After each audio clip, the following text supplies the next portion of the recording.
Everyone and welcome you all to my new YouTube video. तो आज की इस नई यूट्यूब वीडियो में मैं एक आपसे बहुत ही इंपॉर्टेंट अपडेट जीएसटीएन पोर्टल पर जो रिलीज़ किया गया है 2 सितंबर 2022 को, उसके बारे में डिस्कशन करने के लिए आया हुआ हूं। और वो जो डिस्कशन है वो आप सभी के लिए बहुत ही इंपॉर्टेंट है, जस्ट बिकॉज कि जब भी अब आप अपनी GSTR 3B फाइल कर रहे होंगे राइट फ्रॉम अगस्त मंथ, तो उस केस में आपको इस अपडेट के हिसाब से ही अपनी GSTR 3B फाइल करनी पड़ेगी। एल्स अगर आप गलत तरीके से अपनी GSTR 3B फाइल करेंगे विदाउट एनी डिटेल्ड इन्फॉर्मेशन, तो उस केस में गलतियां होने के चांसेस बढ़ जाएंगे। तो मेक श्योर करिएगा कि आप इस वीडियो को लास्ट तक ज़रूर देखें ताकि आपको इस इंपॉर्टेंट अपडेट्स के बारे में पता चल सके। आइए इस डिटेल्ड एडवाइजरी के बारे में डिस्कस करते हैं। बेसिकली ये जो अपडेट आपके सेक्शन में जीएसटीएन पोर्टल के सेक्शन में अपडेट हुई 2 सितंबर को, ये बेसिकली एक नोटिफिकेशन के इफेक्ट में हुई। वो कौन सा नोटिफिकेशन था? Notification number 14 2022 central tax dated 5 जुलाई 2022, जिसमें कि जीएसटीएन पोर्टल ने table 4 of form GSTR 3B में कुछ चेंजेस प्रपोज किए थे। अब उसको इम्प्लीमेंट कर दिया गया है। अब आप पूछेंगे कि इसको इम्प्लीमेंट कब से किया गया है, तो ये पोर्टल पर इनेबल हो गया फ्रॉम 1 सितंबर 2022। तो अब टैक्स पेयर को एडवाइस किया जा रहा है कि आप इस चेंज्ड फॉर्मेट के हिसाब से, करेक्ट प्रेजेंटेशन के हिसाब से आप अपनी GSTR 3B को फाइल करके चलेंगे। और ये कब से इफेक्टिव हो गया? Right from the period of August 2022 onwards. Means जब आप अगस्त की रिटर्न सितंबर 20 को जब GSTR 3B फाइल कर रहे होंगे, तो आपको बहुत ध्यान से अपनी GSTR 3B फाइल करके चलनी पड़ेगी, because incorrect presentation might leads to adverse consequences to the tax payers. तो चलिए देखते हैं कि क्या चेंजेस थे उस table number 4 of eligible ITC में। जब भी आप अपनी GSTR 3B खोलते हैं, तो उसमें जब आप ITC वाले सेक्शन में आते हैं तो कुछ इस तरीके की टेबल जो आपके स्क्रीन्स पर दिख रही हैं अवेलेबल होती है, बट इसमें कुछ चेंजेस हैं। अब आपको वो चेंजेस बहुत ध्यान से देखने हैं। जो टेबल नंबर 4A है उसमें तो कोई भी चेंजेस नहीं है। आपको रिलेवेंट कॉलम्स में रिलेवेंट ITC क्लेम करके चलना है। जो आपका ऑल अदर ITC होता है, यहाँ पर आप eligible plus in eligible ITC पूरा का पूरा क्लेम कर लेंगे, जो कि आपके GSTR 2B से ऑटोमेटिकली यहाँ पर पॉपुलेट हो जाता है। बट इसमें वो वाला ITC इंक्लूड नहीं होता है जो 16(4) के through restricted in eligible ITC होता है। अब इसको हम आगे डिस्कस करेंगे कि ये रेस्ट्रिक्टेड इन एलिजिबल ITC क्या होता है। तो बेसिकली आपका GSTR 2B से जितने भी ITC अवेलेबल वाले कॉलम होंगे वो आपके पूरे के पूरे उठकर आ जाएंगे। अब उस ITC में से आपको बाइफरकेशन करना है टेबल नंबर 4B1 में, टेबल नंबर 4B2 में। और बहुत ही सिंसियरली आपको ये करना है, क्योंकि ये चेंजेस आपके लिए बहुत ही इंपॉर्टेंट हैं। बहुत ही अच्छी तरीके से अब रीग्रुपिंग कर दी गई है। तो आते हैं हम टेबल नंबर 4B1 में। 4B1 में कहता है जो आपको ITC रिवर्स करना है। 4B की हेडिंग क्या है? ITC reverse. मीन्स अब आपने पहले ITC क्लेम कर लिया, वो उसमें एलिजिबल भी था, इनएलिजिबल ITC भी था, जो कि आपके 2B से ऑटो पॉपुलेट हो गया था। बट ये अब आपकी ड्यूटी है कि आपको ITC रिवर्स करना है as per the relevant provisions of GST। तो 4B1 में आपको रिवर्सल करना है as per rule 38। Rule 38 banking company से रिलेटेड होता है। वो जो 50% का क्लॉज है, 50% ITC क्लेम कर लेती है बैंकिंग कंपनीज एंड 50% अपना रिवर्स करके चलती है, क्योंकि उनमें बहुत ही सारी सर्विसेज होती हैं, तो बाइफरकेशन करना बहुत ही मुश्किल होता है। तो गवर्नमेंट ने एक सिंपल तरीका बताया था इन्हें ITC क्लेम करने के लिए, 50% आप क्लेम कर लो, 50% रिवर्स कर दो। रूल नंबर 42 में बोलता है इनपुट्स एंड इनपुट सर्विसेज से रिलेटेड जो भी आपको ITC रिवर्सल करना होता है on account of exempted turnover, तो उस केस में आपको रूल 42 का ध्यान देना पड़ता है। सिमिलरली कैपिटल गुड्स के लिए एक रूल है 43। जब आप एग्जेम्प्टेड टर्नओवर में डील कर रहे होते हैं तो उस केस में कैपिटल गुड्स रिलेटेड ITC का भी रिवर्सल करके चलना पड़ता है। तो ये 3 रूल्स का आपको इसमें रिवर्सल करना पड़ेगा। एंड एक सेक्शन है सेक्शन 17 सबसेक्शन 5, जो कि आपके ब्लॉक्ड क्रेडिट का बात करता है। इससे भी रिलेटेड जो ITC होंगे उसका रिवर्सल आपको यहाँ पर क्लेम करके चलना पड़ेगा।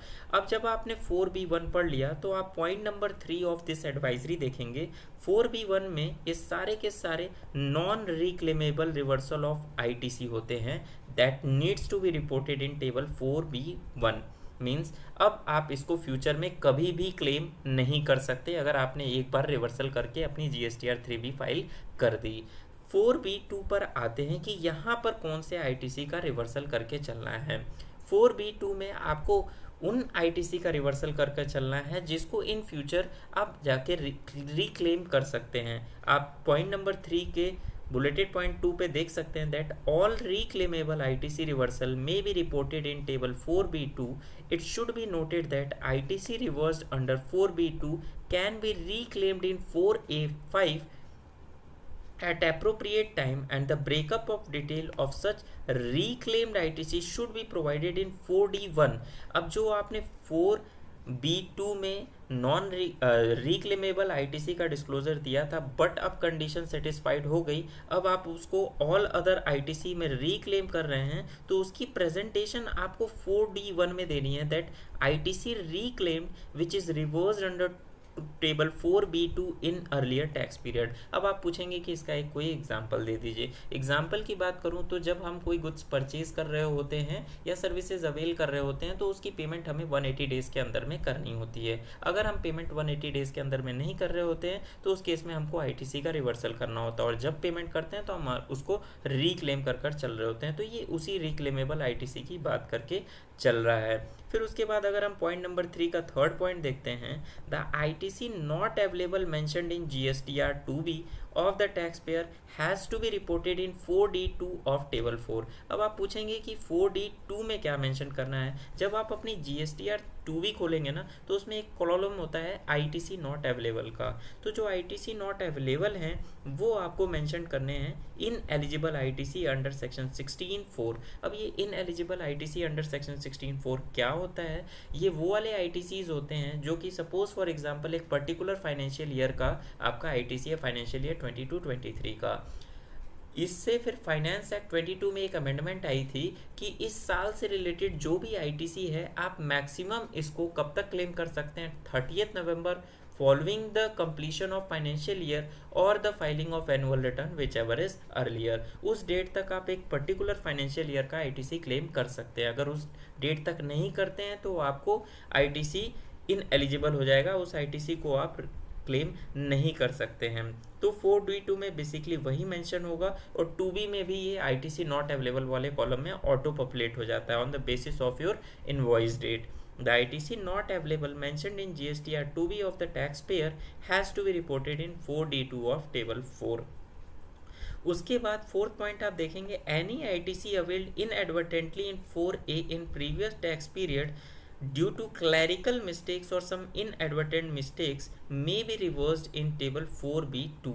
4B2 में आप वो वाले ITC भी रिवर्स कर सकते हैं जो कि रिक्लेमेबल हैं बट इनएडवर्टेंटली आपने किसी गलती के वजह से क्लेम कर लिया था बट आपको लगता है कि आपको रिवर्सल करना चाहिए तो आप 4B1 में तो कर नहीं पाएंगे, तो आपको 4B2 में करके चलना है। तो 4B1 वाले जो ITC होते हैं वो नॉन रिक्लेमेबल ITC होते हैं इन फ्यूचर, एंड जो 4B2 वाले ITC होते हैं वो क्लेमेबल ITC होते हैं once the conditions get satisfied. तो अब इन समअप में अगर बात करके चलूँ तो 4BA तो एज इट इज़ है जैसे पहले था। 4B2 में 4B1 में इन्होंने कहा है कि as per rule 38, 42 and 43 and section 17(5) के हिसाब से जो आपका रिवर्सल बनता है वो आपको रिवर्स करके चलना है और ये नॉन रिक्लेमेबल ITC होते हैं। और 4B2 में क्लेमेबल ITC को आपको क्लेम कर रिवर्सल करके चलना है, जैसे ही कंडीशन सेटिस्फाइड होगी आप उसको क्लेम कर लेंगे in all other ITC column, और उस केस में आपको उसका डिस्क्लोजर देना पड़ेगा टेबल नंबर 4D1 में, जहाँ को स्पेसिफिकली रेड बुलेटेड पॉइंट से मेंशन किया गया है ITC reclaimed which was reversed under table 4B2 in earlier tax period. और जो आपके GSTR 2B में ITC नॉट अवेलेबल वाला कॉलम होता है उसका डिस्क्लोजर आपको देना है ineligible ITC under section 16(4) और ITC restricted due to place of supply provisions means table 4D2 में। तो आज के वीडियो में बस इतना ही। मेरा बेसिक पर्पस था कि आपको एक ब्रीफ समरी दी जाए कि क्या चेंजेस प्रपोज किए गए हैं आपके जीएसटीएन पोर्टल पर for GSTR3B right from the August month, जो कि आप सितंबर 20 तारीख तक फाइल करने वाले हैं। तो मेक श्योर करिएगा कि आप इस वीडियो को ज़्यादा से ज़्यादा शेयर करिए ताकि मैक्सिमम लोगों को ये इन्फॉर्मेशन पता चल सके। और अगर आप मेरे चैनल पर फर्स्ट टाइम विजिटर हैं तो मेरे चैनल को सब्सक्राइब कर दीजिएगा, वीडियो को लाइक ज़रूर करिएगा। मिलते हैं अपने नेक्स्ट वीडियो में इसी तरीके के रिलेवेंट्स अपडेट्स या किसी न्यूली इंसर्टेड सेक्शंस नोटिफिकेशंस के साथ। अभी के लिए फ़िलहाल बाय बाय।